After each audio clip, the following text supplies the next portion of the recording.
J'ai le plaisir d'animer cet atelier. Je m'appelle Thibaut Allary, je suis directeur commercial et partenariat chez Impact, qui est une étoile du groupe Constellation, justement, qui aide les organisations à piloter leur stratégie climat par l'intermédiaire d'une plateforme. Et on a aussi, et vous le verrez avec Antoine, des consultants en interne et un réseau de partenaires. Et je vais laisser mes chers collègues se présenter. Et vu que j'ai été bien éduqué normalement par mes parents, je vais commencer par Karine, où je te laisse la main pour te présenter et indiquer ton rôle. Bonjour à tous, donc Karine Rota, je suis expert comptable associé chez Inextinso. Donc Inextinso, c'est un cabinet d'expertise comptable qui est pluridisciplinaire, donc leader sur son métier et son marché, qui compte aujourd'hui 575 millions d'euros de chiffre d'affaires. On est 300 associés, on a 6200 collaborateurs, on accompagne 8000 créateurs par an, 100 000 clients et on fait 240 000 payes par an. Voilà, donc c'est un groupe imposant avec on verra un petit peu plus tard, une gouvernance un peu particulière. Et donc je suis là aujourd'hui en tant que témoin. Je passe le relais à Thierry. Oui, bonjour à tous. Donc moi c'est Thierry Ginte. Je travaille pour le cabinet de conseil Inextinso Innovation Croissance. Alors je fais partie du groupe Inextinso, donc je fais partie du nombre de collaborateurs que tu as cité tout à l'heure. Chez Inextinso Innovation Croissance, nous sommes 110, donc on travaille sur des sujets d'innovation durable, des montages de projets innovants. Donc on travaille avec tout type de secteur d'activité, avec l'ADEME aussi beaucoup. Et sur la partie quantification des impacts environnementaux, on travaille sur des sujets de stratégie carbone. Et moi, je travaille chez Inextinso sur ces sujets-là prioritairement. Alors moi, je suis un ancien de l'IT, j'ai travaillé pendant 15 ans dans l'IT et depuis 5 ans maintenant, je travaille sur d'autres types de data, des data environnementales, pour travailler sur ce type de projet. Super, merci Thierry. Et Antoine, vas-y. Je suis le dernier. Antoine Barbeau, donc je suis consultant au sein d'Impact. Donc comme l'a dit Thibaut, il y a deux parties chez Impact. Il y a une partie conseil, donc on aide en conseil, et il y a une partie outillage. On utilise un outil pour mesurer la stratégie d'entreprise en termes de climat. Donc on fait des bilans carbone et des trajectoires de réduction derrière. Pour ma part, même chose, j'ai travaillé dans l'IT comme Thierry avant, j'étais ingénieur en télécommunications et j'ai aussi changé de métier. Donc il y a beaucoup de personnes qui se posent des questions et on en a vu encore aujourd'hui, donc c'est bien. J'accompagne du coup dans le cadre de ce programme Inextinso, dans le cadre de son bilan carbone et la stratégie climat derrière de réduction. Top, merci. Pour remettre un peu de contexte au niveau d'Inextinso, donc il y a eu des phases, je disais, on y verra étape par étape, mais peut-être Karine nous expliquer en fait comment au sein d'Inextinso on est arrivé à ces enjeux RSE finalement au global, au niveau de l'organisation et comment, on le verra peut-être dans un second temps, mais comment ça se retranscrit au niveau de l'organisation, mais déjà le point de départ, pourquoi on en est arrivé là et qu'est-ce qui est mis en place d'une manière macro dans un premier temps. Donc chez Inextinso, on met en place en fait un plan stratégique tous les 5 ans. Donc là, on a le plan stratégique qui va jusqu'en 2028 et dans cette partie stratégique, on a la partie RSE qui nous semblait évidente de mettre en exergue et d'avancer, tout simplement parce qu'on a des collaborateurs chez nous, je vous l'ai dit, 6200, donc il faut bien répondre, être attractif. Et dans notre raison d'être, voilà, ça avait du sens pour nous. Donc notre raison d'être, alors elle est assez longue. Donc on est tout simplement acteur du développement des entreprises. On participe au dynamisme des territoires et à l'épanouissement de chacun. Donc il y a toujours un pendant entre les clients et les collaborateurs. On sait que c'est un effet miroir, les deux vont ensemble. Si les collaborateurs vont bien, en général, les clients sont bien traités. Et quand les clients sont bien traités, ils le renvoient aux collaborateurs. Donc c'est l'effet miroir. Donc ça, c'était la raison d'être qui nous a animés sur cette partie RSE. Donc tout naturellement, on a décroché en fait le label Lucie, qu'on a mis en place en février 2023, donc qui est validé pour 4 ans et autour de cette thématique.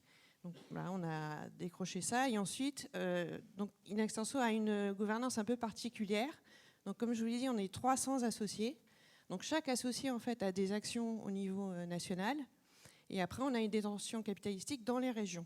Donc il y a 13 régions chez Inextinso et ce qui est important de comprendre c'est qu'on a un siège qui est très léger, qui comporte que 100 collaborateurs, donc c'est un siège qui reste agile, à la disposition des associés, mais après le pouvoir reste dans les régions.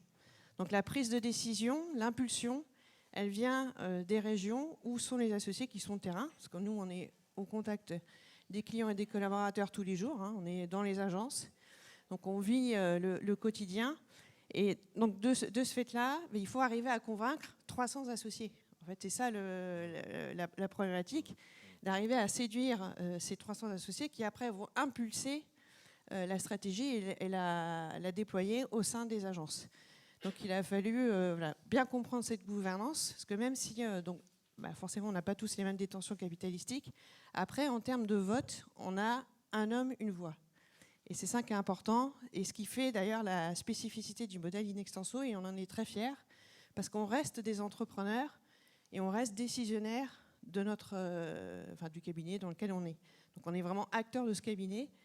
Donc voilà, d'où la nécessité de vraiment s'appuyer sur cet organe de décision et de nous convaincre avant tout.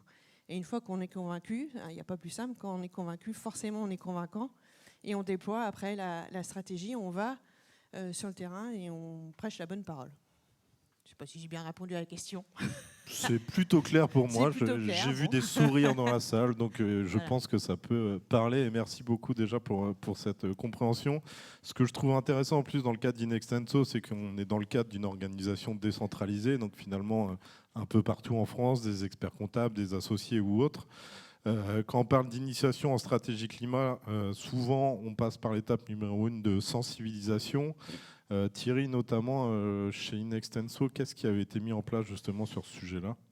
Oui, alors sur la partie... Alors moi je suis arrivé d'ailleurs chez Inextenso, c'était en novembre 2022, le projet allait démarrer et il a été important d'expliquer à l'ensemble des associés ce en quoi allait consister le projet. Et une sensibilisation globale a été faite. Une sensibilisation, ça signifie expliquer les enjeux autour de la problématique du changement climatique, problématique des ressources, pas que. Enfin, on a entendu plein de choses ce matin. Et l'objectif, c'est de faire comprendre à l'ensemble de décisionnaires, des salariés, l'ensemble des personnes qui vont participer au projet ou qui travaillent dans la société, de leur expliquer les raisons qui font qu'on va sur des engagements RSE avec le label Lucie et qu'on va sur des projets de type stratégie carbone qui vont donner une vision, en fait, un guide dans la stratégie qui est lié à tous ces enjeux environnementaux. Et donc, la sensibilisation qui a été faite, elle a été faite par Raphaël Montfort, d'ailleurs, d'Impact, à l'époque. Donc, tous les associés, les directeurs d'agence et directrices d'agence faisaient partie de cette... alors, ça a été en visio, bien évidemment, parce qu'il y a des agences partout en France. Il y avait également, au niveau du siège d'Inextenso à Lyon, où le président notamment était présent et les personnes d'Inextenso Lyon étaient également présentes. Et on a pu exposer tous ces enjeux du changement climatique. C'est quelque chose qui remue pas mal quand même, peut-être plus d'ailleurs, moi pour y avoir assisté, plus que certaines conférences auxquelles on peut assister parfois, mais en tout cas qui clarifie les choses pour pas mal d'associés ou collaborateurs qui n'ont pas forcément conscience de tout ça. D'ailleurs, nous, alors c'était le cas pour Inextenso, mais quand on fait ce genre de choses-là pour d'autres clients, de tout type d'ailleurs, parce qu'on travaille aussi bien pour des PME, TPE que des ETI ou grands groupes, on a des assistances de parfois 10 personnes, parfois 50 personnes, et parfois certains n'ont pas du tout connaissance de tous ces enjeux-là. Et du coup, c'est très intéressant de pouvoir en parler avec eux et de les sensibiliser là-dessus. Donc c'est la base vraiment de toute façon pour avoir l'adhésion. Un projet bilan carbone, c'est exigeant pour les collaborateurs parce qu'on a besoin de nombreuses informations. Il faut savoir aussi pourquoi on a besoin de ces informations-là. Et la sensibilisation, c'est la première pierre. Si on n'a pas ça, on perd beaucoup de sens. Et moi, je sais que dans ce nouveau métier, le fait de pouvoir sensibiliser, c'est là où vraiment je prends beaucoup de plaisir. Et du coup, par rapport au bilan carbone, à chaque fois, s'il n'y a pas eu de sensibilisation, il n'y a pas le même retour pour impliquer les collaborateurs. Je vois un an de la tête de Antoine, pour bien comprendre, parce que j'imagine, là on sort peut-être du cadre Inextenso, mais les projets bilan carbone, plan d'action, transformation, avec ou sans sensibilisation, tu vois vraiment une différence du coup ? Il y a une différence notable parce qu'on va mobiliser les personnes dans l'entreprise pour leur demander des informations. Donc s'ils ne savent pas pourquoi ils le font, ils auront du mal à le faire. Mais on n'a pas parlé de la phase de cadrage. Peut-être une question pour vous. Est-ce qu'il y en a qui ont déjà fait un bilan carbone dans la salle, déjà, pour commencer ? Ok. Donc vous êtes plus ou moins au fait de comment ça fonctionne. Dans la phase de cadrage, quand on commence un bilan, on regarde quelle année on va étudier, pour commencer. Donc là, dans le cas d'Inextenso, première difficulté, ça ne fonctionne pas du 1er janvier au 31 décembre chez eux. C'est de juin à juin.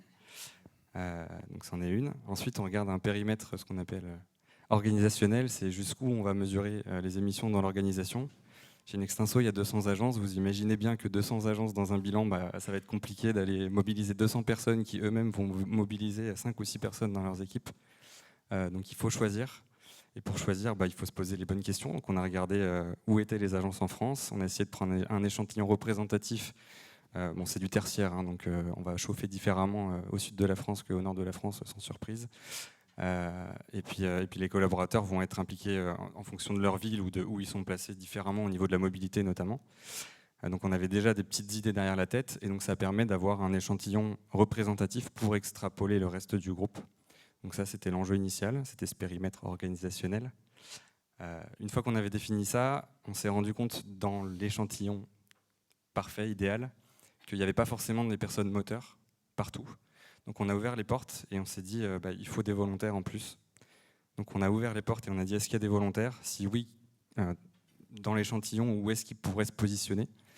Et ça a permis d'avoir 28 agences pilotes qui ont permis de faire ce premier bilan avec 28 référents dans chacune des agences qui étaient mobilisées. Et ces référents, eux, faisaient appel de leur côté à des contributeurs, donc 5 ou 6 en fonction de la taille de l'agence. Donc voilà, donc là on parle de mobiliser quand même un peu plus de 150 personnes sur le bilan. C'est pas évident, ils n'ont pas tous les mêmes connaissances, et tu parlais de la sensibilisation, mais du coup il faut les mettre au même niveau pour que tout le monde comprenne de quoi on parle et comment on va chercher les données derrière. Voilà pour les périmètres. Et il y en a un dernier, des périmètres, c'est le périmètre opérationnel, et là on se demande jusqu'où on va chercher les infos, justement, quelles données on va aller chercher concrètement. Et donc comment ça marche chez Inextenso ? Il y a 3 métiers, donc il y a les comptables que vous connaissez certainement, il y a des gens qui font du conseil, comme Thierry ici présent, et il y a aussi de l'édition logicielle. Donc il y a des personnes chez Inextenso, notamment l'entité Full, qui font de l'édition logicielle. Donc c'est important de bien comprendre les métiers et on ne va pas les récolter les mêmes données en fonction de avec qui on va parler. Donc là, dans ce cadre-là, on a fait 3, ce qu'on appelle des plans de collecte. Donc c'est un petit peu barbare, mais c'est grosso modo une structure de données à collecter par métier. Et donc ça permet après d'aller voir les référents et de leur dire toi, tu es référent, par exemple, conseil. Voilà les données que tu vas devoir collecter au niveau de ton agence et voilà comment ça va fonctionner. Donc ça, c'était l'enjeu initial, bien cadrer la mission et avoir les bonnes personnes en face de nous. Hyper intéressant, tu veux préciser ? Oui, il y avait un deuxième aspect pour faire ce travail de collecte. Donc là, pour le coup, on s'adressait à de très nombreuses agences, même en prenant qu'un échantillon. Ça en fait quand même 28 sur lesquels le bilan a été fait. Et là, en termes de méthodologie et d'outils, il y a de nombreuses options aujourd'hui qui existent. La base de la base, ce sont les classeurs Excel de l'ADEME. Donc ceux qui ont déjà réalisé un bilan carbone savent que l'ADEME met à disposition des outils permettant de faire un bilan carbone. Donc on peut tout à fait procéder de cette manière-là. Dans le cadre de ce projet Inextenso, où il fallait embarquer de nombreuses personnes, où il fallait avoir une collecte d'informations très très importante, on a choisi un outil, donc c'est l'outil Equio d'Impact, qui nous a permis de réaliser ce projet-là, parce que d'une part la collecte a été simplifiée et surtout déportée au niveau des collaborateurs, ce qui a plusieurs avantages. Ça permet d'avoir la donnée plus facilement, ça prend moins de temps et puis surtout ça permet aussi aux collaborateurs d'être partie prenante au niveau du projet, ce qui est très bien. Ça permet d'avoir, côté IT, une traçabilité de la donnée qui est très bonne, une réversibilité de la donnée aussi, parce que tout est centralisé. Donc il y a de nombreux atouts. Et en tout cas, tout ce côté collaboratif nous a beaucoup aidé dans le cadre du projet. Il faut savoir qu'on avait 140 référents ou contributeurs au niveau de l'ensemble du projet, ce qui fait vraiment beaucoup pour ceux qui ont déjà fait l'exercice. Opérationnellement, on avait des réunions hebdomadaires pendant 2 mois à peu près, où on présentait les aspects, les données qu'il nous fallait collecter, et on pouvait avoir des interactions avec tous les contributeurs pour comprendre toutes les informations qu'il fallait collecter. Je rebondis. C'était la deuxième phase du coup. On a fait le cadrage, donc j'ai parlé des périmètres et c'est toujours la première phase. Et cette deuxième phase, c'est la collecte de données. Et c'est là où c'est le plus complexe, parce que ça veut dire qu'il faut aller chercher dans les agences. Dans le cadre d'Inextenso, chaque agence est indépendante. Donc on va avoir des systèmes d'information différents, on va avoir des personnes qui achètent différemment d'une agence à l'autre.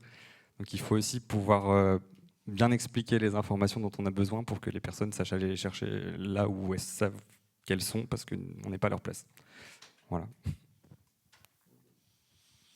Top, merci. Et donc à la fin, on fait le bilan carbone, on a les restitutions des résultats. Là, vous les présentez de toute façon. À quel type de personnes d'ailleurs? Je pense qu'on pourra revenir, peut-être poser la question aussi, parce qu'on a parlé des référents et autres. Côté Inextenso, en termes d'organisation, qui a été moteur en termes de service, justement, sur...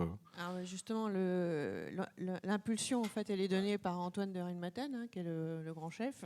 Parce qu'avec 300 associés, il faut toujours un chef, forcément. Et toujours en relais avec, en fait, on a un organe de direction qui s'appelle le CDN, c'est le conseil de tous les présidents de région. Donc il y a 13, je vous donne beaucoup de secrets là. Prenez des notes. Non, c'est pas confidentiel. Donc on a 13 régions et donc Antoine de Rinmaten réunit tous les mois en fait les présidents de région qui permettent de prendre les décisions justement stratégiques du groupe et ensuite le relais est fait dans les régions. Donc là, la sensibilisation, elle a été faite au national avec Anaïs Bessis, qui est la DRH du groupe, qui a vraiment lancé le projet, qui l'a porté comme un bébé, qui l'a amené à bout. Et donc suite à cette impulsion, donc il y a eu en effet une première conférence qui a été mise en place en janvier. Et donc tous les associés et les managers, parce que sans notre relais sur le terrain, ce sont les managers. Donc les associés et les managers ont été conviés à cette réunion et ça a permis de lancer la mise en place du bilan carbone. Après, comme l'a dit Antoine, c'est compliqué parce que chez nous, forcément, chacun est le boss dans son agence. Donc il y a autant de spécificités que d'agences. Alors on a une orientation groupe forcément puisqu'on est rallié au groupe, mais on est décisionnaire dans les agences de qui on recrute, nos clients, ce qu'on achète, ce qu'on fait travailler nos clients aussi. Nos clients sont aussi fournisseurs. Donc tout ça, il faut l'intégrer.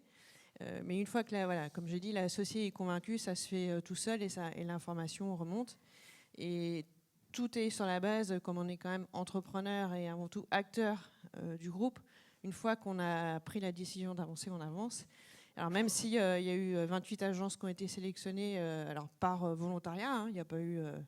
donc c'est quand même déjà pas mal, parce qu'on est 250 agences, donc 28 en tant qu'agence pilote, c'est beaucoup. Alors on a beaucoup de projets chez nous, hein, donc forcément, on ne prend pas tous les projets à cœur. Mais voilà, déjà 28 agences et de tailles complètement différentes. Hein. Moi, j'ai une agence qui fait 55 collaborateurs. Après, on en a 90, à 100, 150, 200. Et des petites agences à 10, parce qu'on pratique beaucoup l'essaimage. C'est-à-dire quand on a un collaborateur qui a du talent, on le prend, on lui met quelques clients et on lui dit « tu fais ta vie, c'est bon, c'est parti ». Donc on a vraiment toutes des agences de tailles différentes. Mais malgré toute cette différence qui fait la richesse en fait, du groupe, il y a une orientation générale qui fait que ça avance et que ça fonctionne. Donc là, le bilan carbone, ça a fonctionné. Parce qu'une fois que c'est lancé, on va au bout, tout simplement. On va au bout. Voilà. Quand on est bien accompagné, c'est facile. En plus, merci. Je pense que c'est bien, on n'a pas parlé de bilan carbone, il y a la restitution, on sait à la fin où on en est. Je sens que tu as envie de préciser quelque chose, Thierry, non? Oui, non. Une fois que le bilan carbone a été réalisé, il a été présenté en respectant toutes ces strates en fait, dont tu parlais. Donc le bilan a été comme ça diffusé auprès de tout le monde, sachant que aussi via la plateforme, chaque agence aussi peut avoir son propre bilan, qui est un élément important, c'est-à-dire qu'il y a un bilan consolidé niveau groupe, bien évidemment, mais les agences qui ont travaillé sur leur bilan ont elles aussi les résultats liés à leur activité propre. Donc ça a été diffusé à différents niveaux sur cette partie-là. Mais sachant que c'était la première étape de la suite du projet pour aboutir à une stratégie. Et une fois qu'on a fait la mesure, justement, la suite du projet, est-ce qu'on parle bien de stratégie climat, donc bilan carbone, et d'ailleurs la méthodologie bilan carbone ne s'arrête pas à la mesure, si j'ai bien compris et que les consultants m'ont donné les bonnes informations. Et donc, il y a la partie suivante, justement, que mes chers consultants me disent à chaque fois quand je vois un projet, la mesure, c'est bien, mais l'action, c'est encore mieux. Donc, comment, en fait, on fonctionne et on a fonctionné chez Inextenso? On a tracé l'ambition dès le départ, il n'y avait pas d'ambition de décarbonation. Et comment vous avez fonctionné, en fait, aussi sur cette partie plan d'action? À Tech for Climate, on parle beaucoup de constats. On veut mettre les choses en place. Comment ça a été mis chez Inextenso et comment vous avez fonctionné, du coup? Peut-être parler du résultat du bilan pour commencer. Le bilan carbone d'Inextinso, c'est 30 000 tonnes de CO2 équivalent dans l'atmosphère dans l'année, à 40% liés aux achats, notamment les achats de logiciels ou les achats plutôt liés au marketing. Ensuite, on a un deuxième poste d'émission qui sont les immobilisations. Donc, dans les immobilisations, pour ceux qui ont déjà fait du bilan, vous savez ce qu'il y a dedans. Mais c'est globalement des bâtiments ou du matériel informatique ou des véhicules. C'est ce qu'on va retrouver typiquement dans une activité tertiaire. Après, on a un troisième poste, les déplacements. Donc là, c'est les déplacements des salariés, principalement domicile-travail dans leur cas, à 80% des émissions. Et après, on a le quatrième poste qui est l'énergie. Et là, on va retrouver la consommation énergétique des bâtiments. Et il y a des gros bâtiments chez Inextinso, donc, notamment le siège à Lyon. Donc il y a des bâtiments qui ressortent plus que d'autres dans le bilan. Donc ça donne une photo globale des émissions. Et derrière, on va travailler dessus. Donc on prend les 4 postes que je viens de vous citer. On fait des ateliers sur chacun de ces postes avec les équipes. Donc forcément, les achats, on a une partie qui est centralisée, donc c'est bien. On va avoir quelqu'un des achats au siège qui va centraliser les achats. Mais derrière, on en a parlé, il y a aussi des achats au niveau des agences. Et donc il faut faire en sorte que la politique puisse être poussée dans les agences. Donc on va aussi les intégrer à ces ateliers. Et donc là, c'est la réflexion qui se lance en interne. Nous, on est là en tant que facilitateur, mais l'idée, c'est justement que les idées sortent de l'entreprise. Voilà. Je ne sais pas si tu veux rajouter des choses sur cette partie action, Thierry. Mais... Non, il faut effectivement avoir une vision claire de la photo. Alors, je ne sais pas dans la salle si certains ont déjà fait leur bilan carbone. D'ailleurs, qui a déjà fait son bilan carbone personnel dans la salle ? Ah si, on en a pas mal. Quand on a déjà fait son bilan carbone, on est en capacité de... On sait où il faut agir en fait pour diminuer notre empreinte. Souvent, je parle des déchets parce que des gens autour de moi parfois me parlent des déchets. Ils trient leurs déchets, c'est super de trier ces déchets. Moi, je trie mes déchets aussi. Mais en vrai, on peut trier ces déchets pendant 10 000 ans avant de compenser d'autres éléments. Par exemple, moi, le carburant que je mets dans ma voiture, et j'en mets. Donc du coup, cette notion d'ordre de grandeur et donc du bilan, c'est très important. On a la photo, et une fois qu'on a la photo, on peut travailler sur des actions et se dire, oui, je peux faire 3, 4, 5 actions sur ces axes-là, typiquement sur les achats, on en a parlé, parce que ça a de l'impact. Donc ce premier constat, c'est ça. On a la photo, on va pouvoir organiser derrière les discussions avec tous les collaborateurs qui vont participer à ces ateliers pour avoir des actions efficaces et qui ont du sens et surtout qui vont permettre de diminuer l'impact carbone. Et donc, au regard de cette photo, on a organisé 4 ateliers. C'était des formats demi-journée d'ateliers avec des groupes d'un peu plus de 10 collaborateurs qui venaient de différentes régions sur différents métiers en fonction des ateliers pour derrière pouvoir brainstormer sur les actions qui, dans le cadre du groupe Inextinso, pourraient être mises en œuvre pour diminuer l'impact. Donc il y a de très nombreuses idées qui sont sorties de tous ces ateliers-là. C'était très riche. C'est vraiment des groupes de travail qu'on présente avec beaucoup d'enthousiasme parce que pour le coup, il y a du sens. Sur toutes ces idées-là, il y en a qui sont très intéressantes au niveau de la réduction de l'impact carbone, d'autres non. Certaines qui sont faciles à mettre en œuvre, d'autres non, pour des raisons soit d'acceptabilité des collaborateurs ou de la direction, soit pour des questions financières. Il y a de nombreux critères qui rentrent en ligne de compte. Toujours est-il qu'on a une base d'idées, mais je crois qu'on a eu plus de 100 idées sur l'ensemble de tous les ateliers, donc ça fait pas mal. Et derrière, vous avez quantifié justement toutes les actions derrière ou comment vous faites? Alors non, parce que ça en fait trop. En fait, voilà, sur toutes ces idées, on travaille sur des matrices de qualification de toutes ces idées. Donc, comme je l'ai dit, certaines sont bien côté carbone, d'autres non. Et sur la faisabilité aussi. Et derrière, en traçant cette matrice-là, ça nous permet de sélectionner les actions, les idées les plus pertinentes. Et ce sont celles-ci qu'on chiffre en termes d'impact carbone réel pour se rendre compte de l'impact que ça va avoir. Et donc, ça nous permet de commencer à tracer une trajectoire, d'ailleurs, quand on fait ce genre de travail. Juste peut-être un exemple sur cette matrice de décision. Quand par exemple, on parlait des déplacements dans le cadre d'Inextinso, les comptables se déplacent dans l'agence de Biot dans le sud. Ils auront tendance à prendre l'avion, donc c'est un poste émissif. Dans le cadre de la matrice, on leur a mis levier d'action. Si on agit sur cet avion-là, ce sera fort, parce que forcément, ils prennent plus d'avions à cet endroit-là. Facilité de mise en œuvre, parfois ça peut être difficile, notamment avec les différents agendas des comptables. Donc on va plutôt le positionner en bas à gauche, mais donc c'est une idée qui a beaucoup d'actions, enfin de leviers d'action, pardon. Et après, à l'inverse, le vélo, peut-être que sur cette agence-là, c'est pas l'endroit le plus impactant. Donc mettre par exemple des vélos de location à disposition des salariés, ça va être intéressant sur le siège à Lyon parce qu'on va toucher beaucoup de personnes qui habiteront pas loin et qui vont faire l'effort de changer de moyen de transport. Sur d'autres agences, ce ne sera pas pertinent. Donc l'idée, c'est justement de donner cette matrice de décision et de vous dire, OK, en fonction de où vous êtes, est-ce que c'est impactant ou pas d'un point de vue carbone et est-ce que c'est facile ou difficile à mettre en œuvre par rapport aux personnes qui sont dans l'agence, puisque c'est ça en fait l'enjeu. Et cette fameuse matrice de décision, justement, après, vous l'avez présentée à qui, du coup, à la fin? Finalement, vous le présentez à qui et qui prend en charge ce plan d'action derrière? Alors, la matrice, alors là, on travaille avec l'équipe projet resserré. On travaille sur cette matrice, on leur présente tous les résultats de nos réflexions. Équipe projet resserré, c'est qui, du coup? Alors, équipe projet resserré, c'est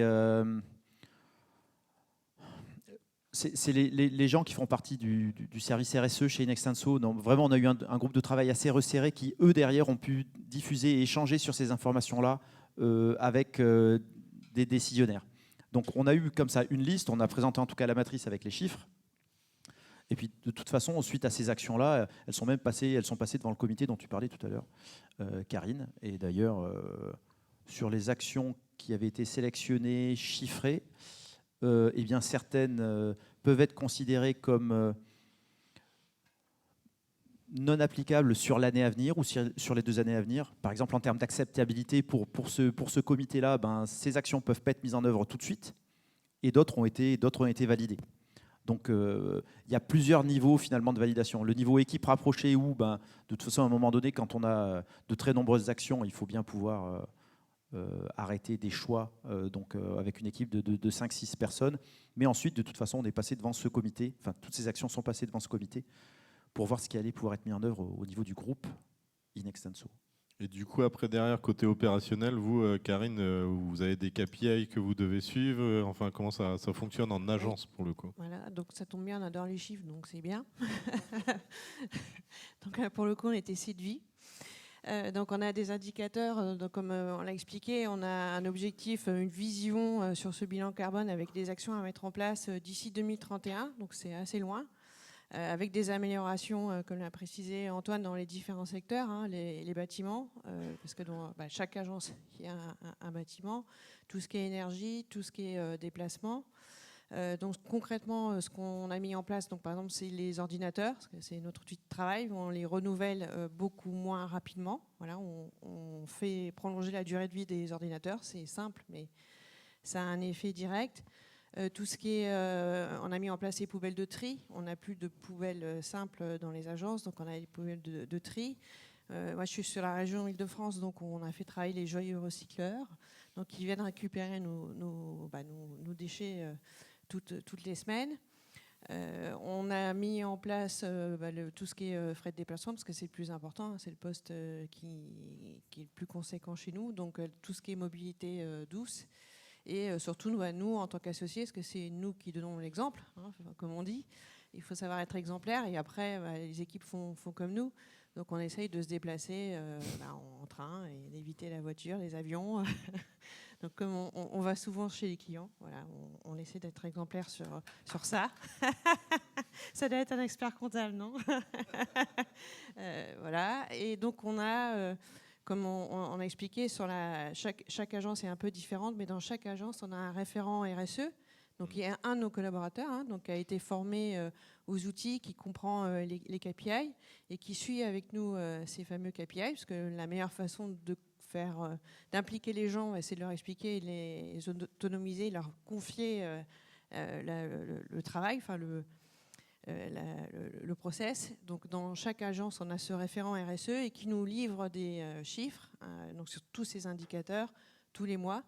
Donc on voit tout de suite les actions et l'effet des actions qui sont entreprises. Donc c'est un cercle vertueux. On voit que voilà, quand on met en place sérieusement les choses, on arrive à faire progresser. Alors après, c'est les petits pas qui font la réussite. Mais mis bout à bout sur l'ensemble des agences avec toute la spécificité d'Inextenso, mais on finit par avoir un impact fort, et c'est ça qui est important. Ouais, juste une précision, quand on passe sur cette partie, parce que du coup les actions, on cherche à les chiffrer, on cherche à savoir combien on va pouvoir émettre en moins dans les années à venir, donc c'est ça l'enjeu. Pourquoi on ne les chiffre pas toutes? Parce que c'est très compliqué à faire. Je vous prends un exemple. Demain, vous voulez changer votre flotte de véhicules, passer à des véhicules moins polluants, type électrique. Et ben on va regarder dans l'entreprise quelles sont les échéances de leasing de chacun des véhicules, quand est-ce qu'il va pouvoir être changé, en quelle année, quel est l'impact qui va être suivant en termes d'émissions liées à la recharge du véhicule électrique plutôt que thermique les années qui suivent. Donc ça veut dire avoir des données internes de l'entreprise sur chacune des actions. Donc ça, on ne peut pas se le permettre sur tout, il faut choisir. Et ça permet d'identifier quelles actions sont impactantes ou non. Dans le cas d'Inextenso, il y a 3 actions clés. Mais l'idée, c'est surtout de se dire, là, on a fait un premier exercice. Si toutes les actions sont bien mises en place, chez Inextenso, c'est 3000 tonnes de CO2 en moins d'ici 10 ans. C'est pas assez, 3000 tonnes sur les 30 000. Ça fait 10%. Donc ça veut dire qu'il y aura encore des actions à trouver, il y aura encore des choses à faire dans les années à venir, et puis il va falloir s'accrocher, quoi. Tu voulais préciser, Thierry? Oui, on a parlé de données chiffrées, notamment d'indicateurs qui devaient être suivis. Et par rapport à ça, il y a une notion de data. Il y a toute la data d'entreprise. Alors la data, moi j'aime bien, c'est mon ancien métier, mais c'est toujours là et c'est toujours présent pour vous tous de toute façon, j'imagine. Et dans le cadre de ce projet-là, alors d'une part, nous on a la data liée au bilan carbone, mais on sait qu'il y a tout un travail de modification ou mise en place de process qui vont permettre d'avoir des KPI suivis de façon plus fine pour justement bien vérifier que les actions entreprises ont un impact. Et puis aussi pour accélérer ce processus de bilan carbone, parce que l'objectif aussi, c'est de refaire des bilans carbone les années suivantes pour voir si oui ou non on est dans la trajectoire qu'on s'est fixée. Mais pour faire ça, l'idée, c'est de s'améliorer d'une année sur l'autre. C'est d'aller plus vite, c'est que les collaborateurs puissent s'améliorer sur la collecte des informations et voire même que pour certains flux, ça se fasse tout seul. Et donc il y a tout ce travail, d'ailleurs, qui a déjà été implémenté, un travail avec le SI, un travail avec le contrôle de gestion, parce qu'il y a beaucoup de choses à faire pour faciliter ce travail de collecte et pour avoir des KPI fiables. Hier, dans tous les tableaux de bord que je pouvais faire pour les clients, on n'avait que des cas euros, on pouvait avoir des tonnes de produits, et ça s'arrêtait là. Les indicateurs environnementaux commencent à apparaître petit à petit, c'est un peu dur, je ne sais pas si dans vos tableaux de bord respectifs vous en avez, mais c'est plutôt chouette de voir ça. Et en tout cas, aujourd'hui, on commence à avoir des solutions. Alors, Impact répond en partie à cette problématique de pouvoir mettre en place ces process qui nous permettent d'avoir des KPI qui ne sortent pas tous les ans, parce qu'un bilan carbone, c'est tous les ans, ou tous les 2, 3, 4 ans, voire même, voire pas. Mais là, ça permet d'avoir des KPI, mais qui peuvent sortir de façon bien plus rapide. On pourrait en imaginer même tous les jours. Hein. Si on achète des tonnes d'acier, avec un certain pourcentage d'acier recyclé, du jour au lendemain, enfin, on peut tout de suite voir l'impact carbone de ce genre de choses-là. Et la mise en place de process, et donc c'est aussi l'étape suivante dans le cadre du travail qu'on mène avec Inextenso, c'est d'avoir des KPI fiables et de plus en plus fiables dans la durée, et des process qui permettent d'aller vite. Top, merci. Je vois le temps qui passe et finalement on est toujours bavard quand on aborde ce type de sujet et je pense qu'on pourrait en parler pendant 3 heures. On va peut-être laisser un petit temps de questions-réponses et j'ai vu que notamment il y a des questions. En tout cas, merci à tous les 3. Ce que je retiens aussi, et ce qui est hyper intéressant sur Inextenso, c'est que c'est allé quand même très vite finalement en termes de volonté de faire bouger les choses, de raison d'être, de mission.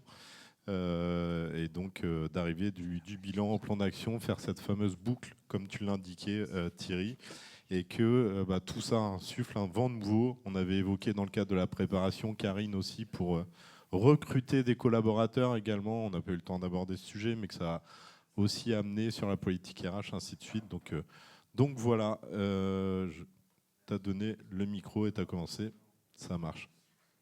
Oui, une petite question sur la trajectoire. Là, si j'ai bien compris, c'est votre premier vrai bilan à l'échelle de l'organisation. D'une année sur l'autre, on va avoir une photo qui va s'affiner parce que vous allez être plus fin dans la collecte des chiffres. Vous allez peut-être évoluer sur le cadre méthodologique de la manière dont vous les collectez. Et donc, si vous refaisiez le même bilan, vous pourriez avoir des écarts. Donc, comment vous allez suivre vos KPI d'objectifs de réduction dans le temps? Est-ce que vous avez commencé à réfléchir à cela? Après, tout va dépendre des postes. Effectivement, vous avez raison. Prenons le cas des déplacements professionnels, par exemple. Là, il se trouve on a un système de gestion de notes de frais, mais qui ne nous a pas permis, dans sa version actuelle, de récolter dans tous les cas de figure toutes les informations. Et effectivement, si on le refait l'année prochaine, on aura des données plus fines, parce qu'il y a des évolutions qui ont été faites, et on aura une vision meilleure. On a une notion d'incertitude quand on fait un bilan carbone. Et déjà, de base, si on avait un système qui ne nous permettait pas d'avoir des données fiables sur le premier bilan carbone, on a certainement une incertitude qui est forte, qui va nous permettre, en théorie en tout cas, d'absorber une partie du risque dont vous parlez. Sachant que si l'année suivante, on a une donnée qui est bien plus fine, ben là, on ne doit pas avoir un écart qui est colossal entre les deux. Donc ça nous permet de réduire ce risque-là. Après, effectivement, parfois, ça peut se produire. Et là, il y a plusieurs options. Soit on peut revenir dans le passé, refaire un calcul, ça peut arriver parfois, parce qu'on n'avait pas pris le temps pour une raison X ou Y, et refaire un calcul sur l'année initiale du bilan carbone pour l'affiner et du coup le modifier un petit peu pour avoir un KPI qui puisse être piloté. Mais dans l'absolu, si le premier est vraiment considéré comme faux, parce que les données n'étaient pas suffisamment précises, ben on va pouvoir le suivre à partir du moment où on a un KPI qui est fiable. Peut-être juste encore un exemple. Quand on prend en compte les émissions des achats, les intrants, on a tendance à prendre des euros dans un premier temps, et puis derrière, on se pose la question de qu'est-ce qu'on achète physiquement derrière. Donc peut-être que la première année de votre bilan, vous allez prendre 1000 euros d'achat de matériel informatique, et puis l'année suivante, vous allez vous dire j'ai acheté 3 PC, grosso modo. Donc là, on a une différence méthodologique. L'idée, c'est aussi de pouvoir le suivre, et l'outillage va aider, de savoir quel pourcentage du bilan carbone est pris avec des données physiques et quel pourcentage reste avec des données monétaires. Donc ça, c'est un suivi important aussi à avoir dans le temps. Et donc oui, d'une année à l'autre, on va avoir des écarts méthodologiques. Et comme disait Thierry, peut-être que l'année prochaine, il va falloir recalculer l'année précédente avec l'ancienne méthode, parce qu'on n'avait pas les données physiques. Et donc, on ne peut pas le calculer avec la nouvelle méthode qui est plus précise. Voilà pour la comparaison.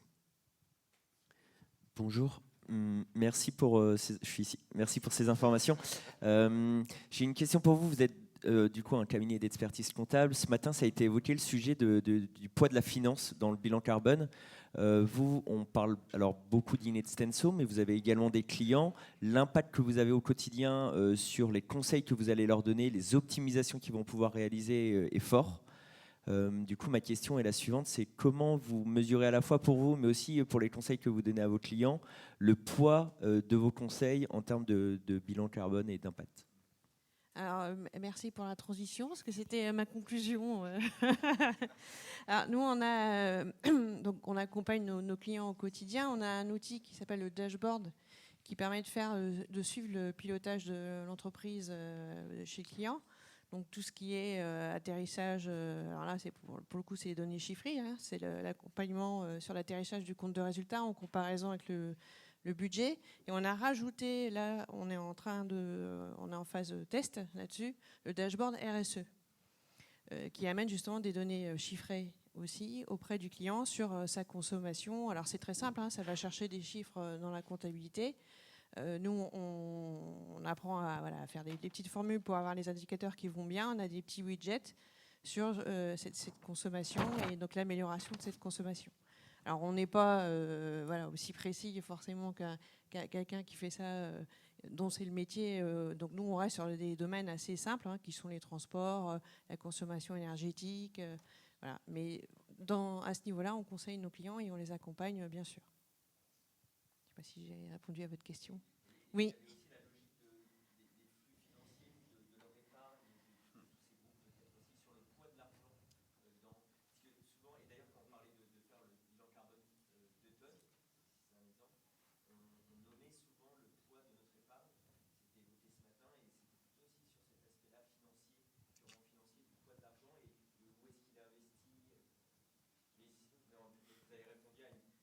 Une bonne partie, ouais. Un complément méthodo. Dans la méthode bilan carbone, on ne va pas prendre en compte la trésorerie prendre en compte que les participations et les actions de l'entreprise. Donc, dans la méthode, ça n'en fait pas partie. Après, parfois, on fait des choix, et nous, c'est le cas sur la majorité des clients qu'on accompagne. On met ce poste finance à part, on regarde la trésorerie en fonction de la banque où elle est située, et oui, ça va bien évoluer. La SOG, c'est 700 kg de CO2 équivalent par kilo euro stocké chez eux. À l'inverse, le crédit coopératif, ce sera 123. Donc forcément, il y a un enjeu d'échelle aussi à ce niveau-là. Donc on le met en termes de sensibilisation, mais ça ne fait pas partie de la méthode et ça ne fait pas partie du bilan réglementaire. Oui. Bonjour, Jean-Christophe Beau, cabinet conseil en RSE Act for Now à Lyon et décarbonation. Alors une question pour l'équipe Impact, puisque effectivement on a considéré votre outil, on regarde les outils disponibles. Vous diriez que, merci Inextenso pour le témoignage, mais vous diriez que du coup la solution Impact est dimensionnée idéalement pour quel type d'entreprise qui doit faire leur bilan carbone. Voilà. Puisque comme il existe beaucoup de solutions, du tableau Excel, différents outils, vous direz, ça serait quoi la cible idéale? Ouais, en termes de cible, alors pour le coup, nous chez Inextenso Innovation, donc cabinet de conseil, on utilise Impact, typiquement dans le cadre de projets de ce type-là. On utilise aussi les classeurs Excel de l'ADEME dont j'ai parlé tout à l'heure, typiquement une PME, 50 salariés. Parfois, ça répond très très bien à leurs besoins. Et parce qu'aussi, en termes de collaborateurs, certains ne vont faire participer que 2-3 personnes à leur bilan, voire moins parfois. Donc là, le classeur Excel suffit. Les avantages de la plateforme, il y a un côté collaboratif qui est très important, donc forcément dans le cadre d'un projet comme Inextenso. Mais pour de nombreuses sociétés, quand on veut pouvoir intégrer des collaborateurs dans ce travail-là, c'est très intéressant. Sur le suivi de la data aussi, parce qu'en termes de process de données, c'est bien plus efficace. On fait participer les gens, on a une donnée qui est justifiée pour l'ensemble des postes, et donc ça, c'est quand même très puissant. Il y a la consolidation qui est automatique, hein, c'est-à-dire que quand on est avec des classeurs Excel, des classeurs Excel, il n'y en a pas que 2. Hein, quand on fait le travail, il y en a un nombre qui est supérieur à 10, voire à 20, voire à plus dans certains cas de figure. Là, l'avantage, c'est que tout est fait au niveau de l'outil. La donnée est intégrée au niveau de l'outil et le bilan, il se consolide tout seul. Enfin, tout seul. Ouais, il a fallu intégrer la donnée au bon endroit, mais ça, on le paramètre à l'avance. Donc, risque d'erreur, il est fortement diminué. Donc ça, c'est aussi très intéressant. Il y a toute la notion aussi de visualisation des données du bilan carbone. Quand on a de l'Excel, on peut bien aimer faire des tableaux croisés dynamiques ou des graphiques, on s'éclate, hein, mais on perd déjà du temps à le faire, tout comme pour la collecte. Là, on a des visualisations qui sont automatiques. Encore une fois, quand on travaille de cas euros, il y a de nombreuses données qui sont quand même consolidées de façon automatique parce qu'on a besoin de cette information-là, on a besoin d'avoir du temps d'analyse plutôt que du temps de création de tableaux. Ça permet aussi de faire ce travail-là. Donc il y a de nombreux atouts à utiliser une plateforme. Maintenant, il y a tout à fait des petites organisations qui peuvent aller vers un outil de ce type-là. C'est tout à fait possible, mais ça dépend. Un des critères, ce serait la gouvernance en fait, et qui serait en œuvre, et le côté collaboratif qu'on voudrait intégrer au niveau de la société. Et puis aussi le fait de faire un bilan carbone. Si on veut faire un bilan carbone aujourd'hui et puis le prochain il sera dans 5-6 ans, effectivement, il n'y a pas de sens d'avoir une plateforme. Par contre, si on veut avoir une stratégie dans la durée, là pour le coup, ça prend tout son sens. Okay, merci beaucoup. Bonjour. En tout cas, merci pour le format de la discussion. Je trouve ça vraiment sympa entre Impact et Inextenso. Je reviens un petit peu sur le point d'Antoine qui disait 10%. C'est pas un peu frustrant de faire toute cette analyse et de se dire finalement on a passé beaucoup de temps, beaucoup d'énergie et beaucoup de moyens pour se dire on a un potentiel immédiat de 10% et après qu'est-ce qu'il faut pour aller plus loin et pour vraiment faire un impact? Je peux démarrer. Oui, c'est hyper frustrant, je suis d'accord. Avant que je fasse ça, je me disais que ça allait être vraiment sympa, mais malgré tout, aujourd'hui, je suis souvent frustré. Ceci étant, alors moi, je ne suis pas allé voir les gens de 2 tonnes, mais je sais pas. Donc, ceux qui ont fait leur bilan carbone perso, vous savez votre empreinte. Quand vous dites ma trajectoire à moi, c'est 2 tonnes. Même si vous listez des actions pour atteindre ce truc-là, je doute, ou alors si certains l'ont fait, bravo, que vous puissiez atteindre 2 tonnes. Donc en fait, c'est frustrant. Et c'est plutôt un constat qui est logique, c'est-à-dire que évidemment, c'est très dur. d'atteindre les trajectoires soutenables, les trajectoires de l'accord de Paris. En vrai, c'est très, très, très compliqué. Et alors après, il y a des gens qui veulent nous faire croire, alors je ne sais pas si certains ont suivi le SBTI, ce qui s'est passé dernièrement, sur le fait d'être neutre en carbone. La réalité, c'est que c'est très, très, très compliqué d'avoir une trajectoire qui est soutenable, pour pas dire impossible aujourd'hui dans le contexte économique tel qu'on est. Tout comme vous ne pouvez pas atteindre 2 tonnes au niveau de votre trajectoire personnelle. Donc c'est frustrant, mais moi je me suis fait à cette idée, par contre. Mais si les lignes bougent suffisamment, Non. eh bien voilà, ça c'est effectivement c'est mon avis personnel. Un complément, j'ai dit tout à l'heure qu'on ne pouvait pas chiffrer toutes les actions parce que ça prend beaucoup de temps, il faut aller chercher des données dans l'entreprise. Donc là, je vous parle de ce qu'on a pu chiffrer. Il est aussi possible de prendre en main le sujet et de mettre en place des actions qu'on ne chiffrera pas, et tant pis, j'ai envie de dire, tant mieux, il faut y aller dans tous les cas. Donc on ne va pas tout chiffrer, ce qu'on arrivera à chiffrer, on le fera, ce ne sera peut-être pas la cible finale, mais en tout cas, il y a des choses à faire, et entre guillemets, plus il y a d'actions qui sont mises en place, mieux c'est, quoi, et le plus tôt possible. Voilà. Non, mais après, il faut les faire. Je ne dis pas ça. Hein. C'est sûr, toutes les actions, il faut effectivement les faire. Mais voilà, c'est pas magique, quoi. Et les discours, comme par magie, avec 4-5 actions, on en fait un peu plus et puis on sera à la trajectoire. Il faut être cohérent. Et typiquement, je trouve que le 2 tonnes est très parlant. Ce qui se passe pour nous, c'est la réalité pour les organisations. C'est la même chose. On peut aussi se raccrocher à l'idée qu'on est capable de passer de 8 tonnes à 4 tonnes. Parce que c'est frustrant quand on arrive à la fin, surtout. Mais il y en a beaucoup dans les organisations, et même à titre personnel, qui sont très très loin de la fin, et il y a des marges de progression. Donc voilà, moi je veux aussi dire qu'il y a des choses qu'on peut faire. Moi personnellement, j'ai fait mon bilan carbone et je suis passé de 8 tonnes à 4 tonnes, et je ne sais pas comment je vais descendre à 2 tonnes, ouais. On est bien d'accord. Mais je me raccroche quand même à l'idée que j'ai réussi à passer de 8 tonnes à 4 tonnes. Voilà. Ce qui est pour le coup une belle performance, je trouve. Donc ça, c'est bien. C'est lourd. Il faut déménager, changer de véhicule, changer de façon de se déplacer, changer d'alimentation, changer de façon de passer ses vacances. Oui, c'est très lourd, mais c'est faisable. Tout à fait. On peut descendre de 50% et pas seulement de 10%. Oui. Et alors, après, effectivement, nous, côté Inextenso, c'est le premier exercice. C'est assez souvent le cas. Sur un premier exercice, là, on a 10%. On pourra aller bien évidemment plus loin que ça. Donc ça, là-dessus, c'est sûr. On est dans une activité tertiaire, donc ce qui est assez compliqué dans une activité tertiaire, c'est qu'on a malgré tout un bilan qui est empreint d'une incertitude assez forte, parce qu'il y a des flux, c'est pas forcément, il y a de nombreux flux qui sont non physiques, qui sont des estimations via des euros, donc c'est pas évident par rapport à ça. Mais oui, on peut aller, je pense plus loin. Vous avez raison. Moi, j'avais une question plus sur le côté sensibilisation. Dont on a parlé du coup au début, où c'est essentiel finalement pour engager les collaborateurs sur cette dynamique. Quelle a été la forme que vous avez mis en place de cette sensibilisation? Est-ce que vous avez mis en place des outils type fresque du climat? Et en dernière question, suite à tout cette bilan carbone, est-ce que vous avez une animation en particulier auprès de vos collaborateurs justement pour maintenir ce niveau de savoir et continuer du coup d'engager tout le monde dans cette dynamique? Alors, là, je peux peut-être répondre. Donc nous, sur la région Île-de-France, l'ensemble des associés de la région Île-de-France, on a fait une fresque du climat, tout simplement. Voilà. Et là, il y a une forte prise de conscience en fait avec cet atelier qui révolutionne vraiment la façon de voir les choses. Voilà. Donc une fois qu'on voit ça, automatiquement, on va porter le message auprès des équipes parce qu'il est urgent d'agir. Voilà.